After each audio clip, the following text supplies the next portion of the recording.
the June 15th, 2026 Commissioners meeting. There are Title VI forms in the corner by the door if you'd like to fill one of those out and return it to the auditor's office. Janet, will you please lead us in the Pledge of Allegiance? Allegiance to the flag of the United States of America and to the republic for which it stands, one nation, under God, indivisible, with liberty and justice for all. And Brian, if you could lead us in prayer. Heavenly Father, we gather here today, this morning, for Decatur County, for our constituents, just to watch over us. We just ask you to give us wisdom, give us guidance as we make decisions for the citizens of Decatur County. In your name we pray. Amen. Amen.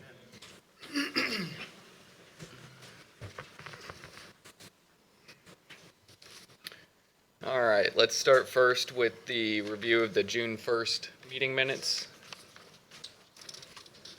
It looked good to me. Yeah, All right, I'd entertain a motion to approve. so moved. Second. All those in favor say aye. Aye. Those opposed? Motion passes. Moving on to claims. I didn't see anything out of ordinary. I didn't either. I'll make a motion to approve claims. All those in favor say aye. Aye. Those opposed? Motion carries. Moving on to payroll. Payroll for the week of June 5th, 2026, in the amount of $432,087.72. I also had nothing to I payroll. would make the motion to accept. A second. All those in favor say aye. Aye. Those opposed? Motion carries.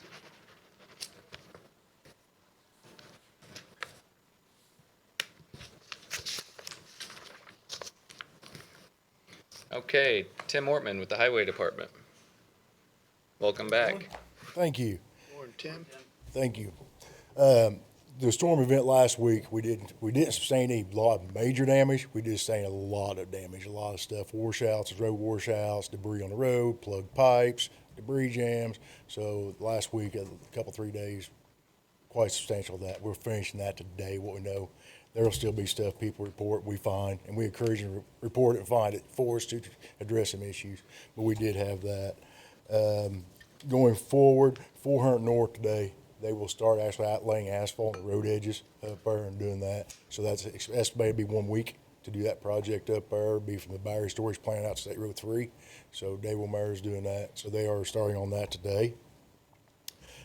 SC Construction, they're scheduled here tomorrow for a pre-construction meeting for chip and seal. So we'll get their updated schedule. We have to identify their schedule a little bit because of the rolling bicycle tour, to adjust around that for that portion of it. So there'll be a little bit changes in their scheduling to accommodate that. Mainstream Fiber, we do have an agreement with them. They're meeting with the landowners out in that area to identify all the private gas wells, gas infrastructure.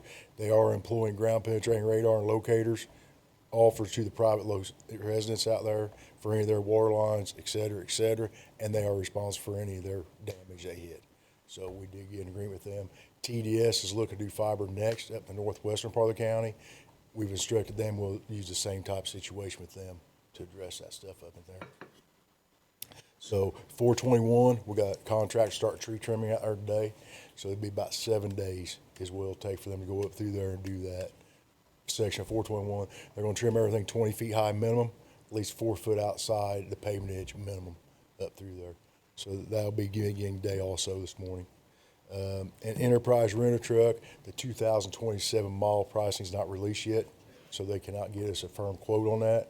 The other thing they're doing is verifying that the manufacturer didn't change any specifications on the chassis to make sure all the upfit still works, and we're going to give that. So that's kind of where we sit. We had the meeting about the unofficial detour out on 74. Yes. We were supposed to have another meeting, another Yes. follow-up on that. Have you heard anything? I have not heard anything. If you want to, I'll follow back Yeah. up and reset Yes, their meeting. please do. I'll do Yep. that, yes. Absolutely. And then I was contacted about a week ago. There's a specific route for the battery energy storage Yes. for the traffic in and out. Yes. So 350 west and 400, I know 400 would be 400 So, north. so the routing of them loaded trucks in will be State Road 3 to 400 North Okay. to the site, okay? Once they unload, they'll be going empty out 250 South down to 421. Okay. Part of the reason is keep the trucks from meeting on the road, to keep from tearing the shoulders and stuff up. So yes, it'll be a one-way in, one-way out type situation. Okay, because they're seeing a lot of traffic on 350 west, is what they're saying, Okay?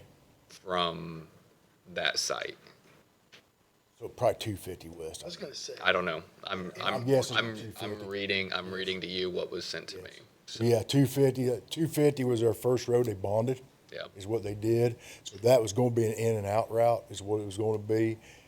That's the way the original was. Then it was addendum to the heavy loads to be a round robin situation. Yep. No, I knew that we had an in and out, but Yes. Yep. That's the traffic plan they got. all right.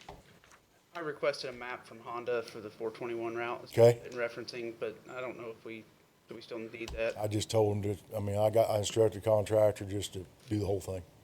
So we should have identified, and we should be tall enough and wide enough. Shouldn't have be an issue. Okay, I'll let him know. All right. Appreciate that. Thank you. Thank you, Tim. Doug Westerfeld. Good morning. I've got three APC petitions that I need your signatures for approval.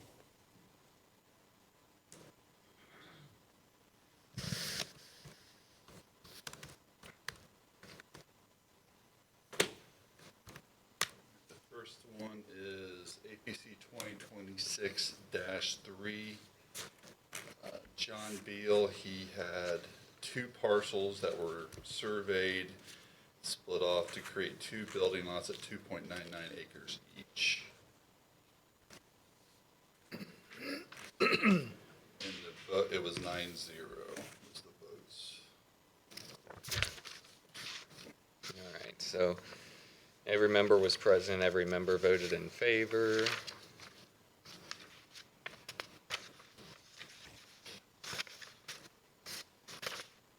And these two parcels are not for him to build on. He will sell those lots for someone else to construct primary residence on.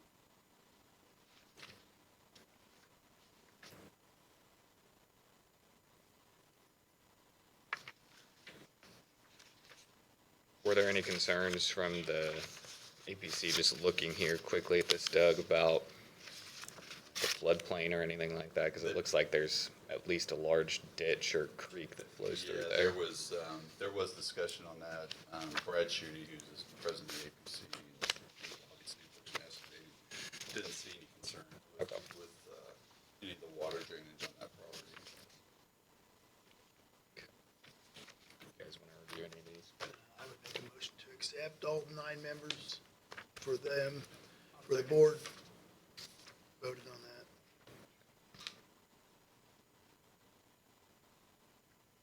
All right. All those in favor say aye. Aye.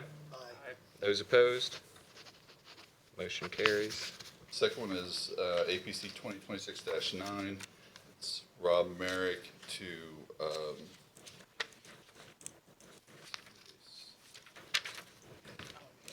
they purchased a 6.87 acre tract and they are rezoning 2.99 in from A1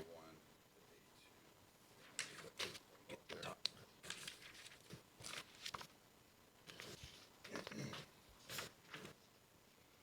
All members were present, all members voted in favor.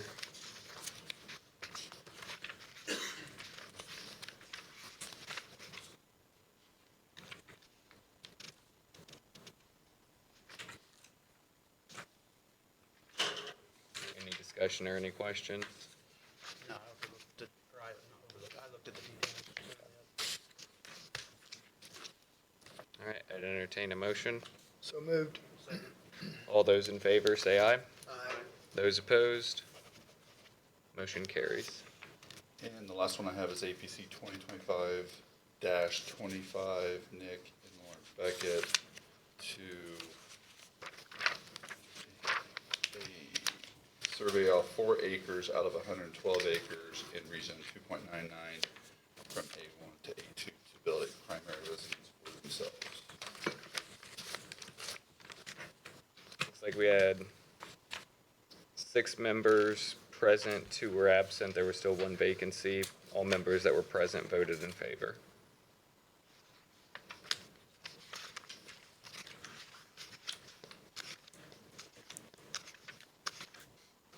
I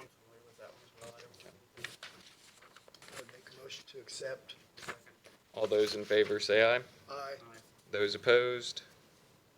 Motion carries.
I did also want to update on the comp plan. We had a June 4th steering committee meeting. Now we're moving forward with the rough draft plan. And then once we get the rough draft, then we'll meet again, go over the rough draft before we send it to Okra for their approval. HWC or Okra? So HWC will do the rough draft, and then it has to be sent to Okra for approval, because Okra, as part of the grant, has, 12? It has a certain number of set guidelines for their criteria, that you have to check every one of those boxes for them to, Receive the grant. yeah. And so we're kind of dictated on direction of specific, not exactly on the content of it, but different bullet points that we have to make sure are being hit for the plan. And so we'll have to submit a rough draft to them, and we will get approval for that. We'll also release the rough draft for the community to review so that everybody can see the wording, and we'll have another public meeting at that point to get comments back from the community on the exact content of what's written in the comprehensive plan draft. And then we will have, I think, one more meeting for the steering committee to get the feedback from the community about that draft, to then finalize the plan, and then it'll go to the APC, and then it'll come to us for final approval. Yep. Okay. Nope, I don't think so. Thank you, Doug. All right, we have on here out-of-state travel and conferences. So here recently, there had been several conferences that were out of state, and just some different things had come up with some of those about costs that were being incurred through traveling out of state. Per diem was one topic. Use of county cards for services, or not services, for food while you're out there versus reimbursement when you get back. And then also, is there a preference of, do we want to say if there's a similar training in the state that's available, do we have a preference for staying in state versus traveling somewhere outside of the state? And then also at the same time, if we're going to say in-state travel, if there's a training in Michigan City, I don't think that should have preference over like a training in Cincinnati, because obviously it's much closer. Right. So I don't know if we necessarily say in-state travel, Do we but say closest available. Proximity. Yeah, closest available training. So those were kind of the ideas, I think. Patty, did you have anything else on those general highlights there before we dive into? I don't think so. I mean, I think the others is just, going over the per diem. As far as, the expenses, and we had a few where they went over and above on the nightly expenses too, as far as getting upgrades, getting, hotel, things like that, that we typically would not Right, reimburse for. right. So,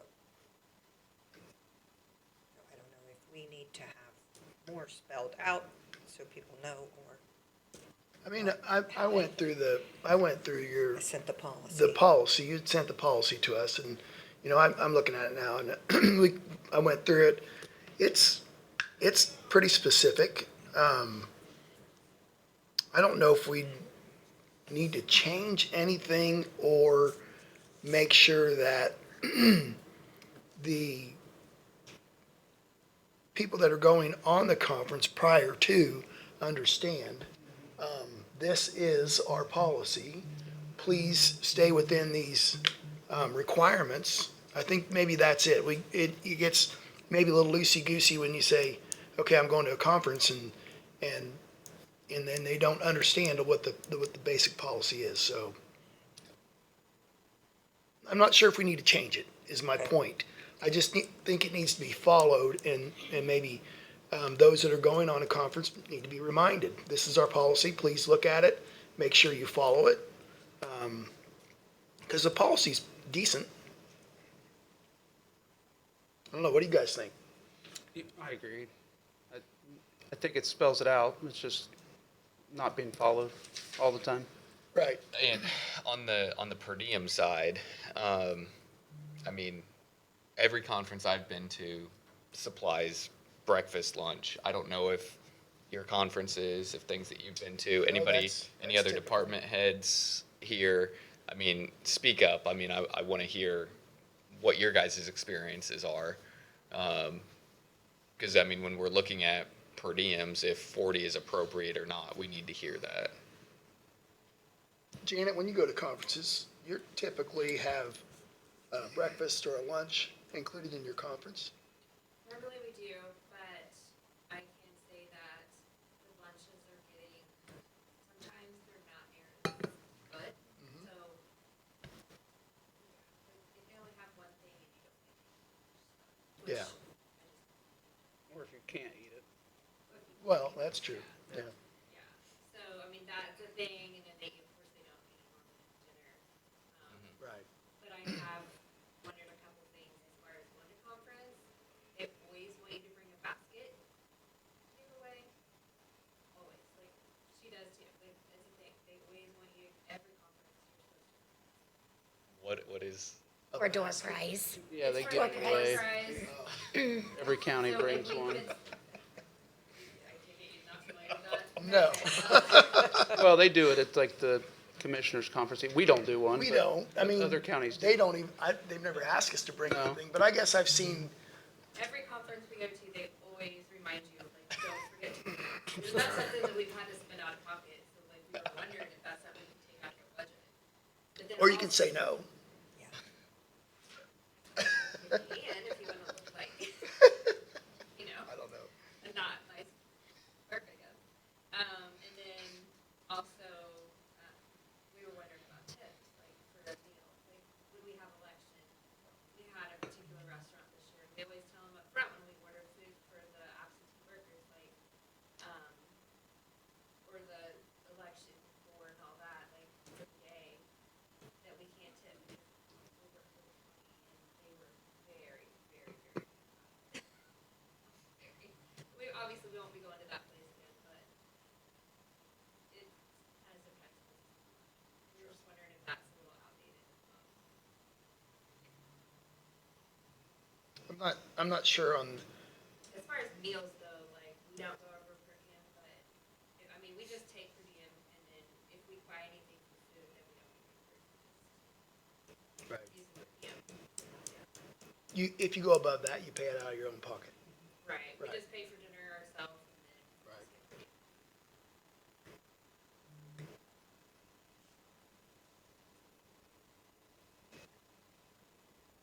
But we also don't want to pay.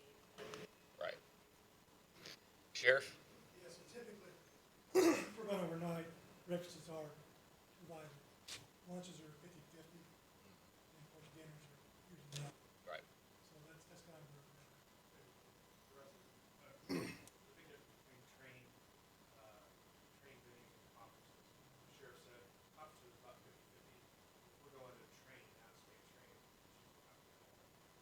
we do quite a bit of out-of-state training. We do try to get the closest ones, but some of our advanced training, our advanced EVO, our advanced firearms, our armless courses, all that stuff is out-of-state.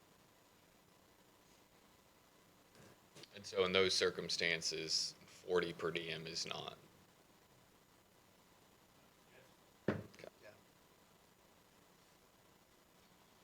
I know that 40 was set quite a while ago.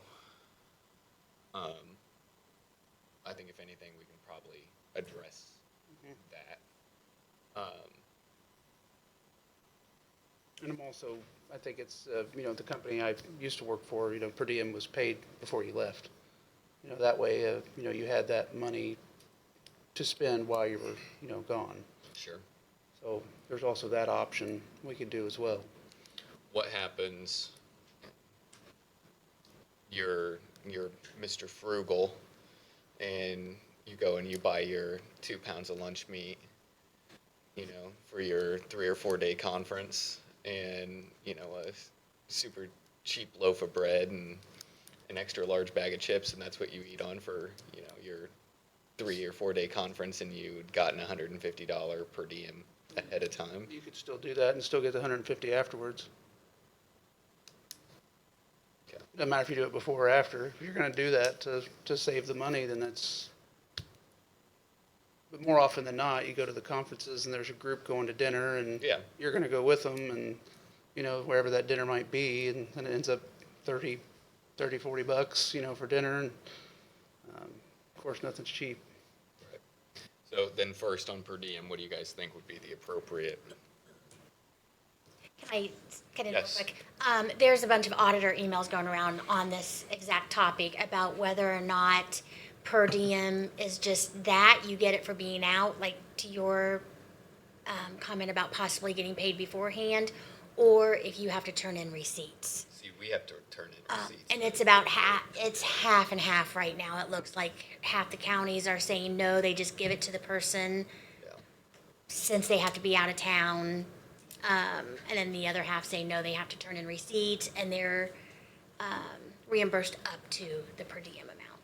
See, I would lean more towards receipts personally, then if you are using it, you're using it. If you're not, you don't take that as pocket cash. Right. I would rather see and if it's, I don't know if we can, I hear Eric, I hear some of those examples of where you don't get anything and you're there all day, and maybe we raise that per diem to $50 or $60, or I don't know what, 75, I don't know what it is. But I definitely don't think it's something where you should be able to use that and use that for, now I've got $150 and I'm gonna just, eat as light and as cheap as I can so I can put that in my pocket. Yeah. I don't feel that's correct either. I lean more towards the receipts. Just bring your receipts back and we'll reimburse you up to this amount. Yeah. Which makes more sense to me. And I know personally from folks that have ran into this that our employees need to be careful on what exactly they're paying for at dinner. So it will require 2 separate receipts, that if you're participating in some type of revelry and having an adult beverage, it can't be on the receipt for what you're turning in here.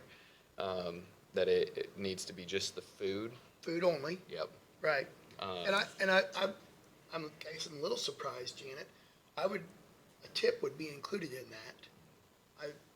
I guess We're It's- told that we can't don't understand. I think that's in the personnel policy that it states no tip, Oh, okay, all right. I didn't see that in this. which I do feel like that's another thing going around on the auditor emails. They put up to like 15 or 18% is acceptable.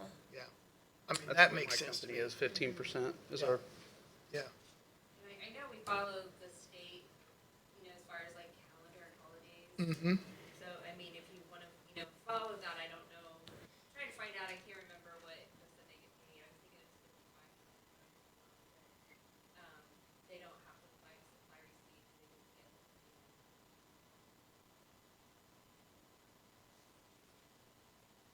And that's the consensus with the Yeah, 'cause the auditors, person because then you doesn't have get to it. keep track of receipts and then, yeah. Because it's hard to get receipts, a lot of times they email them or. I don't see. Well, you have DoorDash and all of that now too, and Apple Pay, and, yeah, it is harder. All right, so per diem amount. I mean, a lot of these are in conferences or in larger cities where food is going to cost generally more.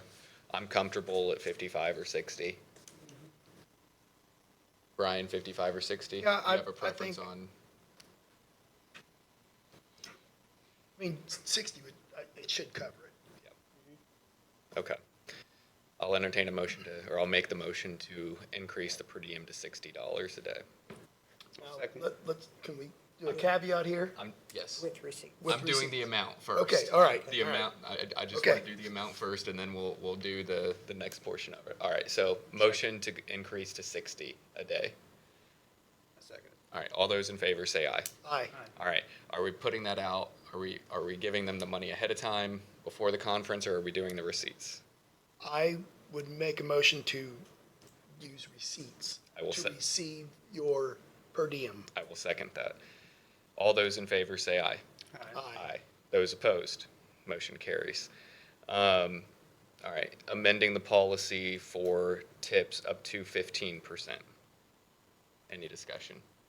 No, I would make a motion to approve. All right, I'll second that motion. All those in favor say aye. Aye. Those opposed, okay, motion carries. One last thing. Yes, In this, And there's another piece on that, go ahead. it talks about credit card use, that no tax, tips, or gratuity can be charged on a credit card. But that's using the county's credit card. And I get that, like when we go to a conference, the tax for the hotel. But when we go to a restaurant, they're gonna tax you. yes. You can't get out of that and say, well, I'm a government entity, I Right. can't get charged sales tax. They're gonna tax you on your food. And I look at that tax as the same as a tip. Should pay a tip included in that. So, if we're gonna use the county's credit card to pay for a meal and get a receipt, this policy says no tax or tips can be charged to the credit card. In the conference case, it wouldn't be using the credit card to buy the meals. Because it's receipts for reimbursement, if you wouldn't be even, you know what I'm saying? So you wouldn't use the county credit card for meals. That's part of the problem now that needs to stop. Okay, So it would be, you purchase it on your own. On your own. You turn the receipt in and get the money back. okay. Now, in the case of like the election situation, I think that also needs to be addressed because there does have to be something there with the tip of that. So if we approve the up to 15%, up to 15% here, I feel like that needs to be amended on the credit card piece as well. Can we use the card when we're buying it for I don't have to pay for that at front, but. No, that would be, and to me, that's where the credit card would come into play. But for travel, and expenses, conferences, things like that, it shouldn't be, we have to use the commissioner's credit cards to purchase the hotel because that's the only way you're gonna be able to get tax exempt status, right? So that, we have to do it that way. But for the meals, we're not getting out of that anyway, so that, it shouldn't be on the credit cards. Clear as mud? Well, I wanna make sure that we do address that on the credit card policy, Yes. though, that I agree. the tip should be up to 15%. Yep, tips up to 15%. Absolutely. Questions? Yes. I'm guessing from your your opinion probably on the gift basket, and you don't want that to come out. That is really bizarre. Honestly.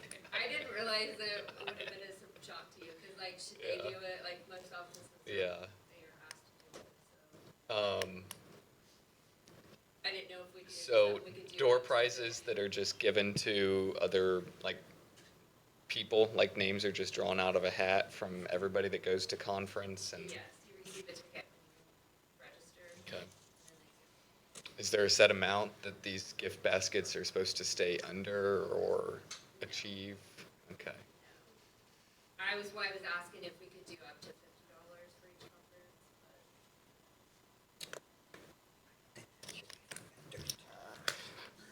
but. I know vendors do it. Yeah, Vendors also get the notice. Yeah. yeah. I don't think that we should, as a county, be making gift baskets that are given away to individuals, especially individuals that don't work here. I mean, if you're talking about a large conference for all of the clerks and, deputy clerks for the state of Indiana, 92 counties with a whole bunch of employees. I don't think that we should be paying for gift baskets to go to other individuals in other counties. Yeah. That one is a shock, Janet. I'm sorry, but It's one of those things that's always had to come out of our own pocket. right. Like, I just thought it happened. Yeah, that's a lot to ask, and I don't know why. Yeah, why that's a thing, but yeah. So, all right, other questions? All right, moving on, we have the HWC engineering invoice for the comp plan. Oops.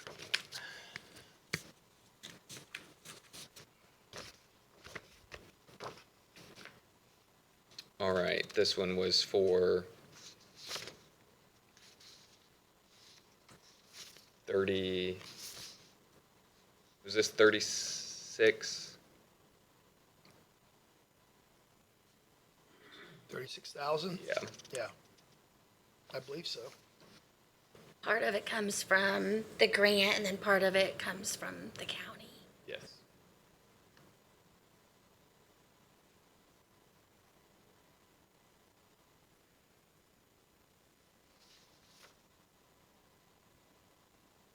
And we're paying this out of the line in edit. Yes. That's for the comp plan. Okay. Yes. All right. I'd entertain a motion to approve this claim for HWC. What's the breakdown on our portion, their portion? I didn't see that.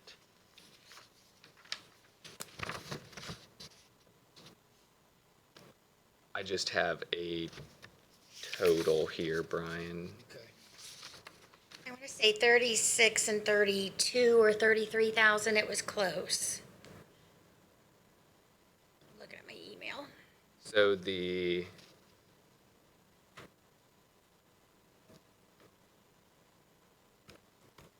total, I think, for the county, if I'm reading this correctly, Christie, is 62,000. That's the total that the county will pay? I was thinking that was the total for this invoice here that needed to go. And I wasn't sure if that was in full.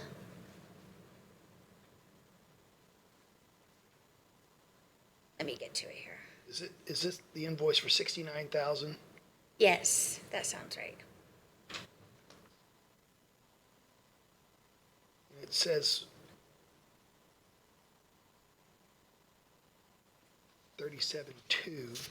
Is that our portion or HWC's portion?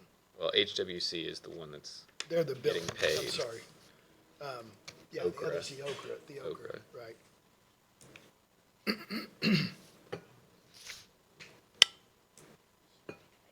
Oh, up at the top, okay.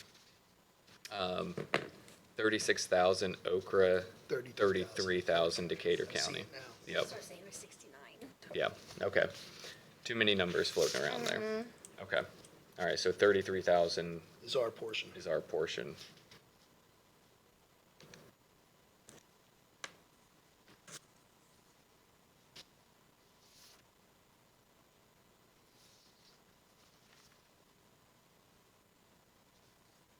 I'll make a motion that we approve HWC's claim.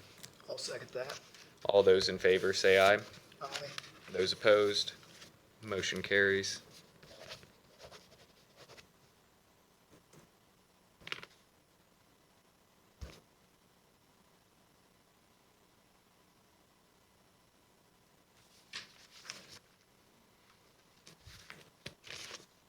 All right, Tom DeBon with Duke Energy. Morning. Good morning. Tom? Previously, I had submitted a memorandum of understanding for the ability to use the Decatur County Fairgrounds for staging in an emergency event where we would need to come in and restore power, repair assets, et cetera. Have you all seen that? Did you all get a copy of that? I have a copy here, yes. Okay, all right. When did you send that, Tom? A couple of weeks ago, I believe. Okay.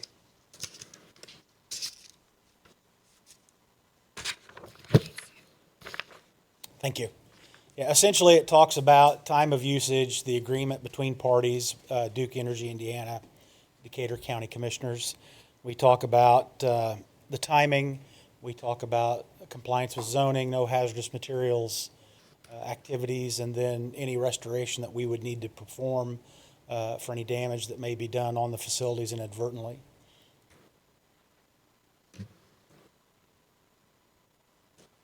Give us an example, scenario, what you're, Well, just like your street commissioner was talking about the storm that happened over the week. right, If there were trees down that took out power lines or knocked down poles, or we needed to replace substation equipment, things of that nature, we would need one place where we could amass those materials. That would be our gathering point and our staging area, Okay. and we would go out and make those repairs. Much like Michigan City or Merrillville and others had last week.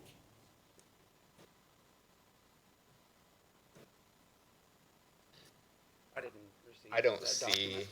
I don't see an issue with this, but I want to have, our attorney's not here today. I want to have him look at it. Okay. And then we can put this on the agenda for discussion and potential approval Okay. at our next meeting, Tom. And I'll ask for, if you could, once your attorney has had the opportunity, Yep. if he has suggestions, send those to me. Okay. And then I'll get you a document that actually is something that you could take action on. okay. Can you send me like a Word document so I can send it to him? If he wants to make some red lines and whatnot on it, then he can do that, and then we can send it back to you. Yes, I will. Okay? We Very also good. want to make sure we lay out an area Yeah. of that too. You know, we don't want to Not have that, line trucks driving over the new asphalt, you know, Yeah. stuff like that. I mean, I would envision, East end. yeah. Yep. Yeah, no, that's fine. If you all would designate an area, we could get our local ops center person on site, meet on site, make sure we understand where that is. It shouldn't be a problem. Yep. Yep. Okay. We can figure that out. All right, I'll get it Very to you. good. Thank you for your time. Thanks, Thank Tom. you. All right, we have an invoice from Green Signs. If you guys recall, it's been a couple meetings ago by now. There was a large donor that wanted to place their logo on the water tank grain bin at the new community building. We have received the $75,000 donation to that fundraising campaign.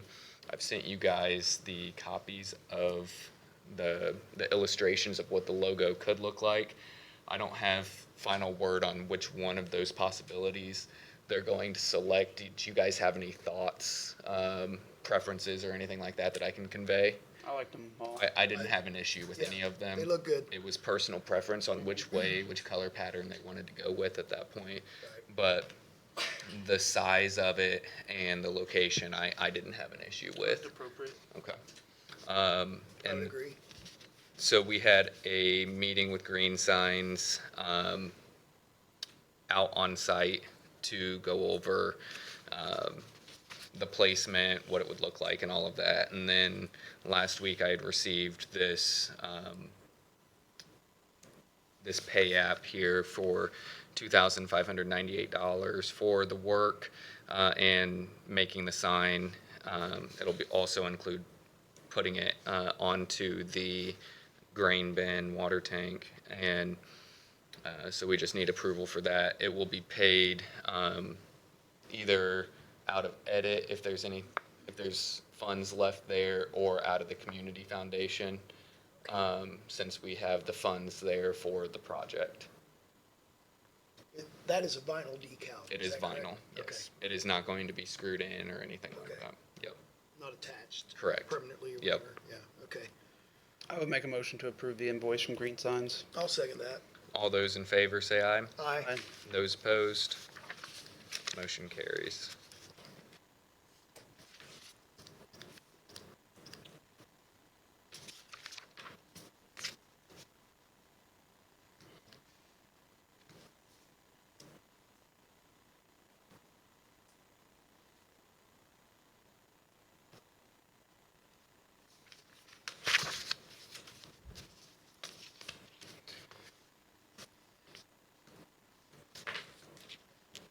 All right, this one wasn't on here. Foundations for Recovery would like to use the fairgrounds August 29th, I think it was? Oh, okay. Very good. Chris Uli, right? Yes. All right, very good. Go ahead and tell us a little bit about your organization and then what you want to do. My name's Chris Uli. I'm the Executive Director of Foundations for Recovery. We are a 501c3 founded in 2018 by Matt and Jenny Whipple. We are located at, we have two houses, one at 1916 and one at 2030 Moscow Road. We have two men's recovery residences. We hold approximately 14 to 16 men at all time. And ever since 2019, am I correct, Brian? Ever since 2019, we've hosted a fireworks show over at Lifeline Wesleyan Church. And Lifeline has graciously allowed us to use their property, and we have since pretty much outgrown it to operate at a safe and efficient capacity.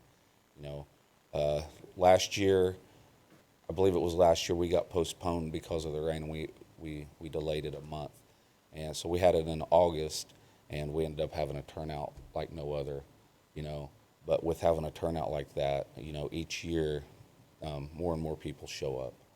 And it's just not, in my opinion, I don't feel safe being that up close and personal with as many people that are there, you know, because I would not be able to live with myself if there was an accident and somebody got hurt, or a surrounding house, or Briarwood Apartments, or the trailer park, if there was an accident over there because of a firework exploding. And I know Brian Walterman, he's our pyrotechnic guy that launches everything, and we use some safe fireworks, you know, but still accidents can happen. And, you know, sitting down with our board and sitting down with Brian and talking and what we can come up with, you know, because our first thought was Rebecca Park. What would it look like to host fireworks over at Rebecca Park? And after talking with Parks and Rec, that would be a definite no from their board. And so then, after talking with Brian, and we all know that the city has fireworks over there, the county has fireworks over there, and we were wondering what that would look like. So we were thinking the last weekend in August or the first weekend in September, and after speaking with Bonita over at Purdue Extension Office, the only day that would work this year would be the first weekend in September. And one of the reasons these two dates would really stick with me and it would really mean something is because we're wanting to switch it up to move from July. That way we're not competing, but trying to fit our fireworks show in between Waldron and the county, because if we're going to have a fireworks show and we want people to show up, we can't have them on the same day as either one of them, especially Waldron, you know. And so what we're thinking is we would like to ask permission to be able to use the fairgrounds, and not just to be able to use the fairgrounds, if there would be any way we could use the fairgrounds at no cost. And the reason we're asking that is because there's a potential that there might be a little bit of money coming in, because we do have free will donation buckets setting out, But the fireworks are completely funded by the sponsors for the fireworks. And above and beyond that, we're wanting this to be a community event more than a fundraising event, because September is National Overdose Awareness Month and National Recovery Month. And we've spoke with some people at DMHA in Indianapolis and INARR, which is the Indiana National Alliance for Recovery Residences, and a couple other state offices that want to stand behind us if we can make this happen to help support this and to help fund this. And we want to have vendor tables set up, not vendor tables, resource tables set up. We want to invite different recovery residences, because it's not all about Foundations for Recovery. And we want different recovery residences. We want different rehabs, just different resources that can help bring awareness to National Recovery Month and those that are still suffering and those that we've lost to this tragic epidemic that we've got going on in our nation. Yeah, a recovery day. We want to be able to have I've already spoke with 2 bands and have some live music out there, start around 4 o'clock in the afternoon, and have some live music going on out there, and have some food trucks out there, and just make it a day for our community to come out and to learn about what's going on. So you're looking at September 5th then? Yes, which is a Saturday, And it starts at 4 p.m. then? 4 p.m. Okay. We would be setting up, I'm Brian, I apologize. No, you're, yep. We would be setting up the fireworks as far as taping it off for distance and everything. I help shoot the county fair, I also help shoot Waldron, and I've been shooting the Lifeline Church. We still have distance over there, but we have totally outgrown. I mean, we really have. And the distance over there would be awesome, because we can set up and people can enjoy it. We've pulled 400 or 500 people into Lifeline Church, and they park down Veterans Parkway and all the way down Moscow Road, and the housing addition lines up, and we're really just. And Brian, he spoke with what's his name? Alan Campbell, and he's willing to continue to work with us to inspect everything, and not just inspect everything prior that they soak the ground down to eliminate any potential fires, but they also send a couple of the firemen out with a tanker, and they sit out there on site while everything's going on. We do not shoot one free product, so it's not the same product as your fair fireworks. We shoot the one for consumer goods, it's lower grade.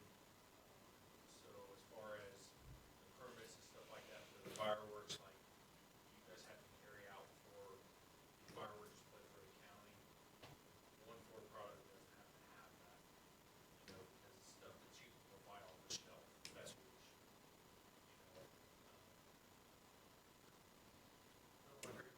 So fairgrounds as a whole, but what, if any, buildings are you guys requesting access to?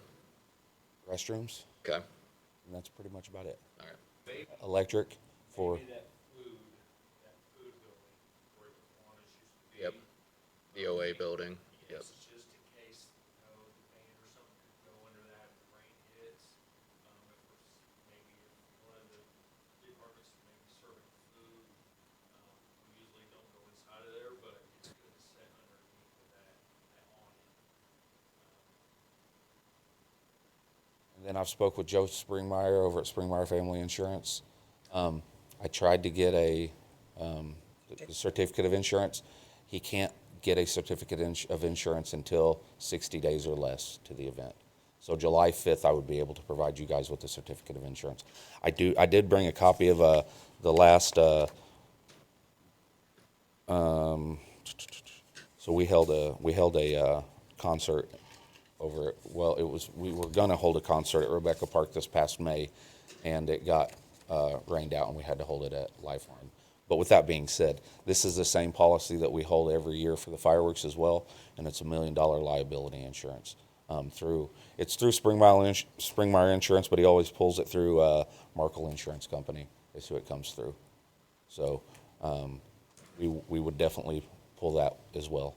But he told me he would not be able to pull it until bare minimum of July 5th, because it has to be 60 days out. Brian, do you have insurance too for the one shooting? I know you said that given the. Certifications, we Okay. go under the same insurance. Okay. Since it is one floor, Yeah. that's what kind of, that's one reason why we started with the one floor, because it helped me in the 501c3. We could keep it low cost and still keep that. Now I have all my certificates and stuff for that. Brian Robbins, as the park board president, they approached the park to use, or Chris, to use Rebecca Park, and that was a hard no, or that was a no? What's your reasoning for that? Ours was just, personally out at the park with that many people and parking, it was a safety thing for us personally. That was what, it was brought to me, and that was my decision. Okay, all right. Okay. And I think I would agree with you. Parking situation between Rebecca Park and the fairgrounds is a night and day difference. Yeah. And then you also have the nursing home right next door, and you know that might scare and frighten some of the elderly people or people that are in recovery there. The nursing home in our prior events wasn't a big issue, it was HOA next to it. Yeah. That was what we ran into problems with, because the manager of the nursing home actually was up for bringing people out and enjoy being in Rebecca Park. There was a lot of people that age group was definitely too late. So that's, with Jalen Strong, that's, I don't know what Jalen Strong too. That was where we encountered with the fireworks out there, so we're trying to get that passed. Because the HOA. But the fairgrounds has distance-wise, that's what I gotta really think about here, really stress the area distance. The money that you generate, that goes to Foundations for Recovery, right? To your, Yeah. what do you typically generate in revenue in that? Around $1,000, it's not much. Okay, all right, It's not much at all. okay. You know, because over there we would have somebody standing out front at Lifeline with a donation bucket as people Right. pulled in for a free will Free will donation. offering, right. Yeah, and it's usually $700 or $800. You know, and we were selling food, trying to use it as a fundraiser, but it was just too much work. Well, this sounds like a lot bigger, if you're gonna have food trucks and bands, Yes. it sounds like a lot bigger, event than what Yes. you're doing over at, Moscow Road.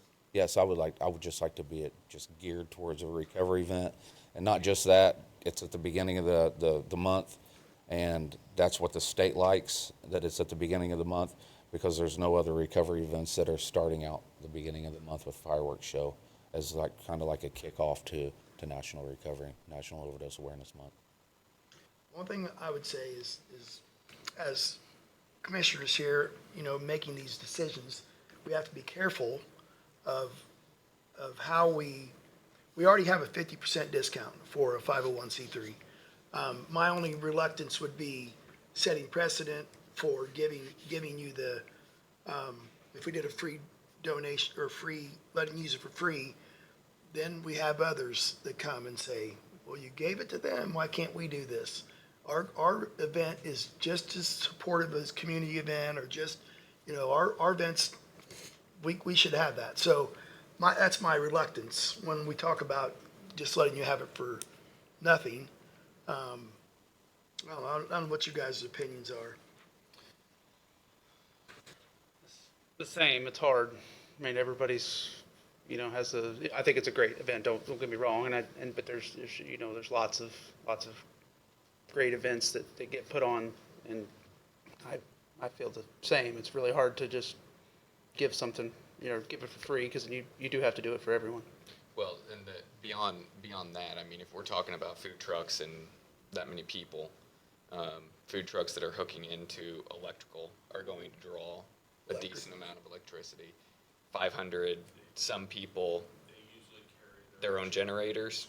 We Okay. have never had to plug them in, like, we usually had a food truck over at Foundations. Yep. And a snow cone thing. Yep. They usually bring their own Okay. thing like that. Now, would it be awesome for maybe the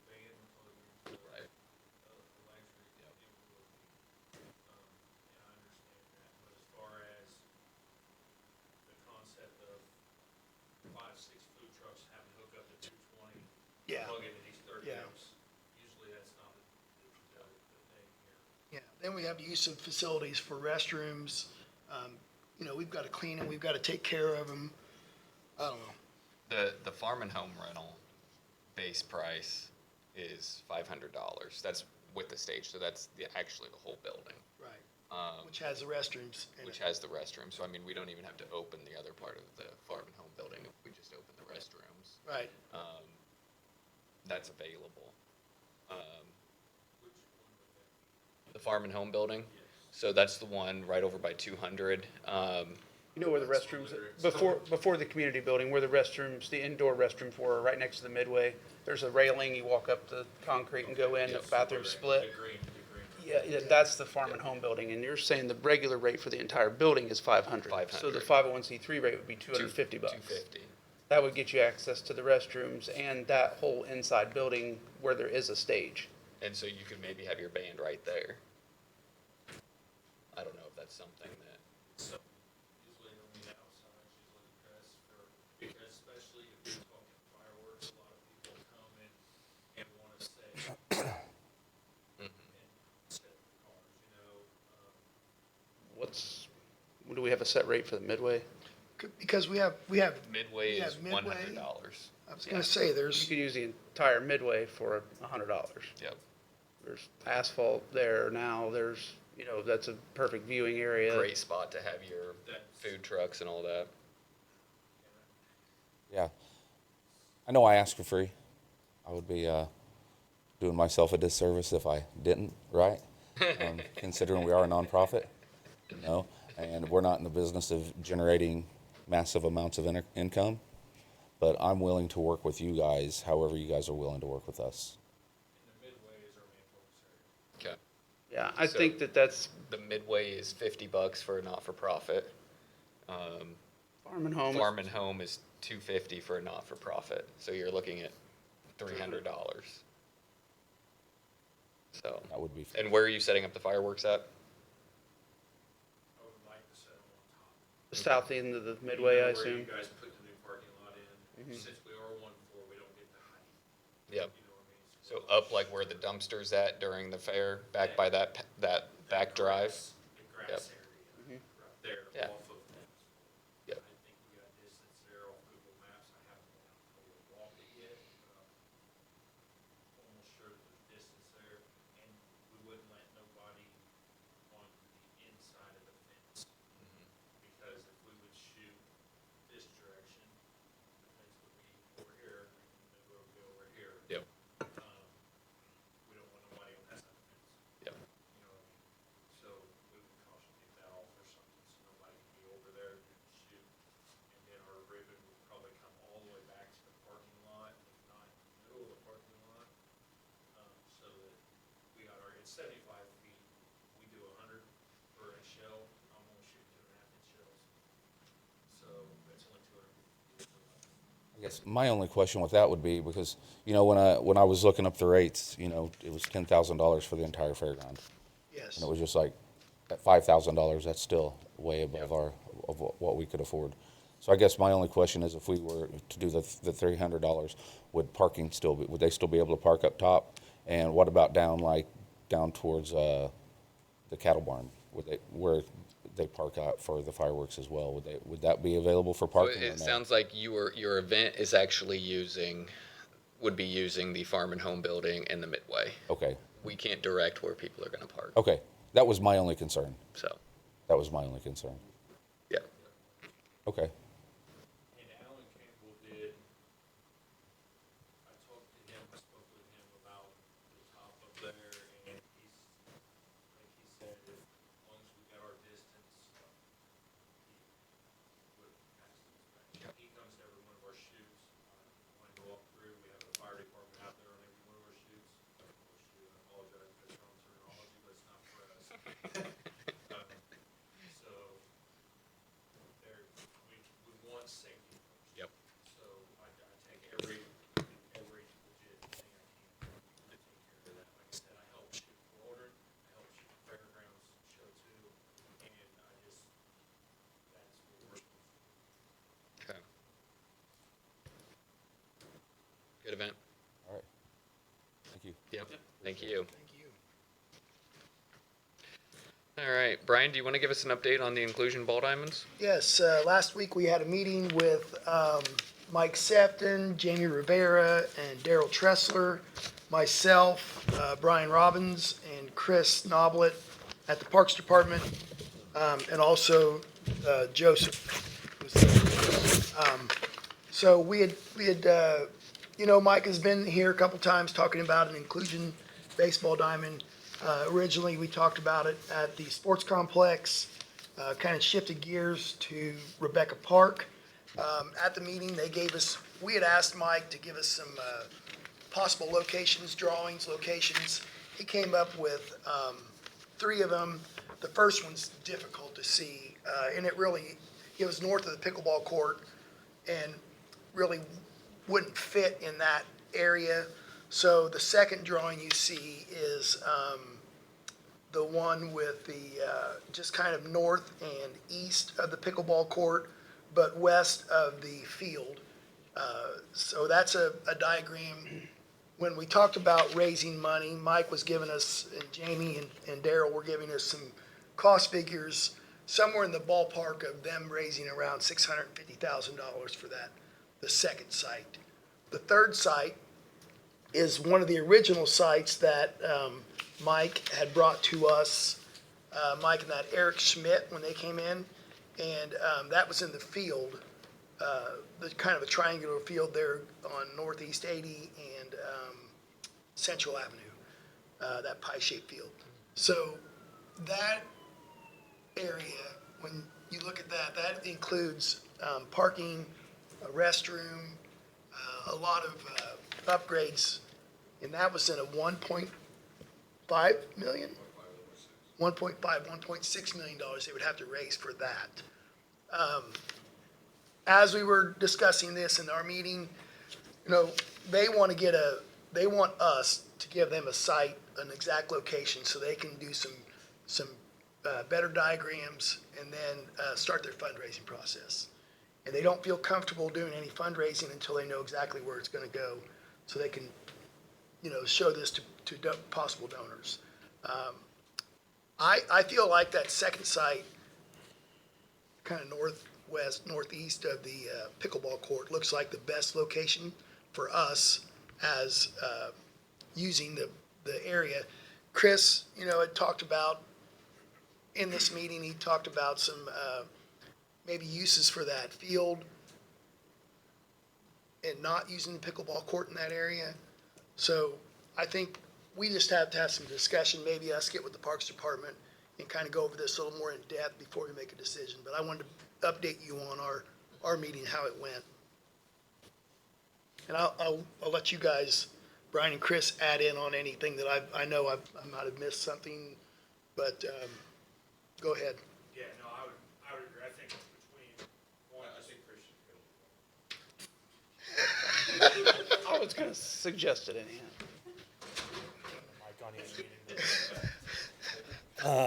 No, one obviously wasn't feasible, just due to size. My personal opinion, option 2 was the one to go with. 3, there are, as for future plans for us, there is a lot of space there in that field that we may want to develop in the future. So that for me is the reason for 2, is it does fit, does allow, for that development and, parking, restrooms, stuff like that. So that's what I gotta say about that. Option 2 for me. I don't know about you, Brian. Yeah, our Parks Board meeting tonight, that's on the agenda for tonight. I think, as I said, these are options. We need to look at all options and then kind of put our heads together. I told Mike that we would try to have a date, or a location for him at our next meeting in July. But we'll see. It's good to be able to visualize it. Yeah. It helps, rather than just looking at Beacon and trying to figure out if it'll fit or what direction or whatever. And whatever site we choose, then Eric can go in and do a better diagram, a better layout for us, so we can see it in maybe a. And I gave you this one. This is the Joe Nuxall Stadium in Cincinnati. This is kind of like what they would love to see in the third diagram, but it's a cool layout. It's got the miniature golf course. It's got a lot. There's 2 diamonds in this one, but that gives you some things to look at. Yep. And just for folks that may be watching or haven't heard about this project, they are planning on raising all of the funds for The this. Rotary Club is the fundraising. They're gonna do the fundraising for this, yes. But the maintenance does fall on the Parks Department. Yes. And we had that discussion, and I think that's something we need to talk about. In the meeting, I mentioned that to Daryl, Jamie, and Mike, that as we do these things and add amenities to our Parks Department, it adds in another burden to our budget for the Parks Department to take care of these in the long run. The inclusion park that Brendan Bridges put in, great, it's fantastic, it gets used a lot, but there's no way, for a funding mechanism for maintenance. And that turf, one of these days we'll have to replace it. So those are the things we need to think about, talk about as we move forward. Very good. Yeah, so we can wait until the next meeting and then hear back what Parks discussion was Your board, yeah. that you have tonight. So we can talk about that first meeting in July. Very good. Thank you for that. You guys have anything else? Chris, anything? No? Don? Very good. Welcome to your summer. Nothing? You want to introduce your new? Sure. We have Annika Struing to my right and Addie Galk, both are summer interns. Annika is working full-time with us through the summer, and Addie is working part-time. So we're enjoying the couple of extra set of hands through the summer months. Very good. Addie, how's the planning going for the fair or the Queen contest? It's going. Yeah. Now, wait a minute, they're both royalty, Oh, yes, you're right. Ripley County and Decatur County. So very exciting though, right around the corner for the fair. Yes. Awesome. Sheriff, anything else? No, sir. All right. Anything from court services? Doug, I skipped over you. Sorry, Doug. Okay. I'll put my other hat on, so the GIS that we work those had been delivered, they're probably to the police this spring, so we'll be getting uploaded the weekend. All the airplanes, Leanne, communications? 911 system is up and running. Good. It's a little rough, but it is, we're still getting adjusted with it, but it's going. Good. It's going. Very good. I did have a question on the receipts and reimbursements. Does that make a difference if it was half day or whole day like we used to do before? Because we used to get paid differently. It was $40 for a whole day and $20 for a half, like the travel days. See, and I didn't see that anywhere. Was that in the policy? If I saw that in the policy. That was changed. It was in the minutes is where I found it, in commissioner meeting minutes. 2 years ago, maybe, 3. I don't know, it was prior to when I became director. Well, I think we need to amend the policy if that's the case.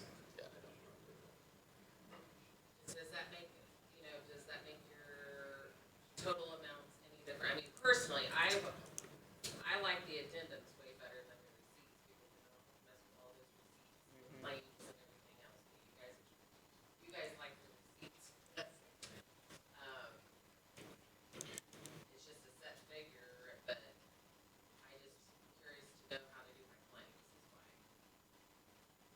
Just makes it easier, cleaner when you're doing claims, but. Do we need to amend it for a half day rate as well? Make it $30 for a half day and I think that makes sense. Is that already in the minutes 2 years? It's $40 for a whole, 20 for a half. Okay, That's how they did it when they 30, 60. changed so it. 30/60. Yeah. I'll make that motion. I'll second that. All those in favor say aye. Aye. Those opposed? Okay. So we just need to get some of this updated and then pushed out Okay. to everybody. Thank you for that. Yeah. Mike, anything?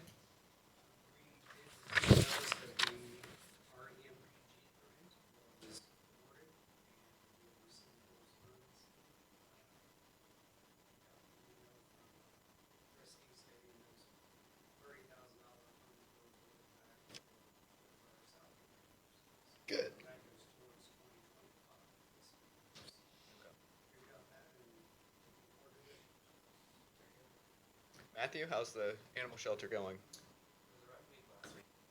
As all that we had a virus outbreak for our cats, but we have rearranged part of the shelter, so now we have an isolation spot for sick animals that are cold, and we hired our city Good. How are the animals doing? The cats that came down. They're doing all right. We got some medicine from Reaper Vet, which has been super helpful, but unfortunately, it's not really a virus that can be treated. It's just a supportive care, and then it's going okay.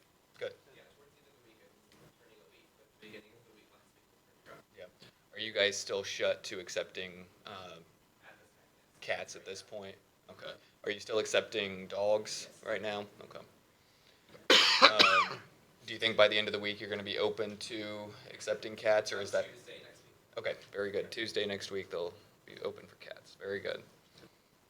Brian, anything? Just I commend Christie and her office. Can you please step to the mic? Got your back, Chris. No, I wanted to commend both the assessors and the auditor's office. It was tax abatement time this last month and a half or so. So Lauren and her team, Christy and everybody, and Doreen did a great job. At the city, we're refining our tax abatement guidelines. I know there's been interest from the county council to implement something like that here on the county level. Kind of an objective scoring means for abatement. So we'll work with you guys on that. Talking about conferences, went to a conference in New Orleans, and as I sat in the back eating my bologna and cheese sandwich, just a couple things. In the past, it was labor force and quality of life were the main points. Now, due to the volatility and the unknowns in the economy, it's speed to market. If you have a site and you can get it permitted and everything, you're pretty much golden. People want to move fast because they don't know what's happening around the corner. So that seems to be big. The other talk was the AI, using AI to evaluate communities. And because of that, communities need to know where AI gets its information. It scans all recent trends, recent reports, that kind of thing, as well as social media. So be mindful when we design our websites and such, make it AI applicable as far as how it's going to read your website. They went into detail on that. Another big thing is the quote was, AI won't replace people, but people with AI will replace people without AI. AI is going to be a tool. It's not going to be the end-all, be-all. But that also means that communities and workplaces need to be updated on education on how to use it properly. Lastly, Ready 1, we're closing out the projects. Ready 2, we're running well above everybody else in the state. I think it was of all Ready 2 distributions, our region makes up 25% of everything. So we're running really well. Blight, working with Doug and his team, as well as Sarah over at the city, about we're going to go in for actually an extra $1 million request from Lilly to make the reward to the region. 3.9 million will allow us to kind of attack some of those blighted properties. Doug's idea was to concentrate on some of the incorporated towns, which I think is a good one. So we'd be able to focus on some of those. And then I will say that more and more talk has been of Ready 3 coming. It's been a request from a lot of elected officials at the state. They're actually going to the IEDC and say, hey, we need to continue this. So I'll keep you updated, but you might keep that in mind for certain projects coming down. The earliest that would be in, I think, mid-2020 or early to mid-2027. So keep that in mind as you move forward. Thank you, Brian. Thanks. Thank you. Janet, anything? I guess you guys know that there was the basement flooded basically the other day. We did have some files, and there was a big concern of the new machines in the cage. We were at a conference, so that was a struggle as well. I did talk to Charlie, and I knew he was on it, so that was good. I wanted to thank Miranda because she pretty much had to take over, trying to move some of the boxes that were all wet, and a lot of other things that we had in our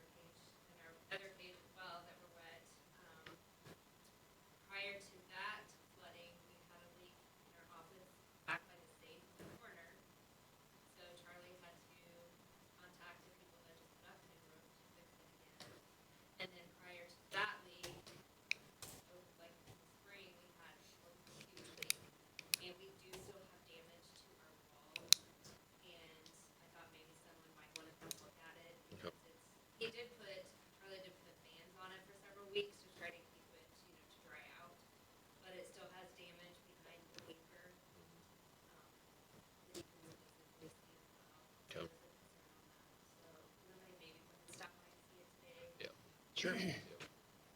Yep.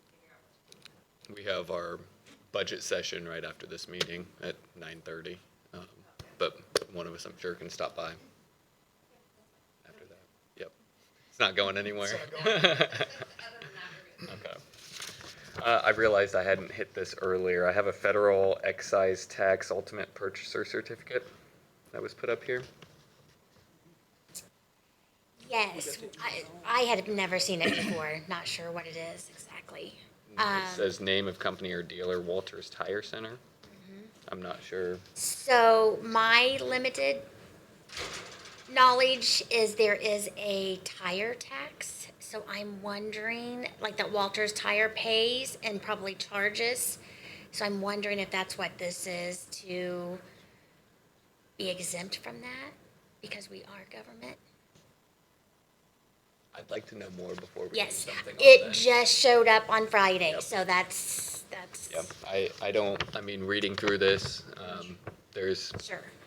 I need to know something else before I affix my signature Okay, on this. I just knew, I didn't know what it was, but I didn't know if you Yep. guys did or not. Okay. I was reading through it here just a second You know, ago. they do the, what's, it, like a state bid or whatever on tires, maybe that's part of that. Yeah, I think even like with you guys, with the governmental, the state bid on whatever on tires, Tim, you know what I'm talking about? I think that's part of that, I believe, but I don't, again, I would want more information. Yep. I'll reach out. Okay, very good. If there's nothing else, I'll entertain a motion to recess. Yes, sir. I got a quick question. So out there at the fairgrounds, that new road, they built the water company back that way, correct? The highway department. The highway department. Do you know what them hours are as far as the highway department goes? They ought to be closed that evening, correct? Closed Friday, Saturday, Sunday. But that said, There's a residence back, residence back there's a there. house back there as well, so that road can't be shut. the road cannot be shut, period. Yeah. At all. That's why I didn't know Yep. during the shoot if it could be stopped. Mm-mm. Okay, that's what Yep. Yep. I forgot about it. Yep. Yeah, and the highway department gets called and it's frequent. And also the sheriff's department, other entities all fuel back at the highway department. So there's a lot of traffic down that road. I mean, And then also across that new road, is that Greensburg Power the past property? So it's Decatur County property that is leased to the Power of the Past. Yep.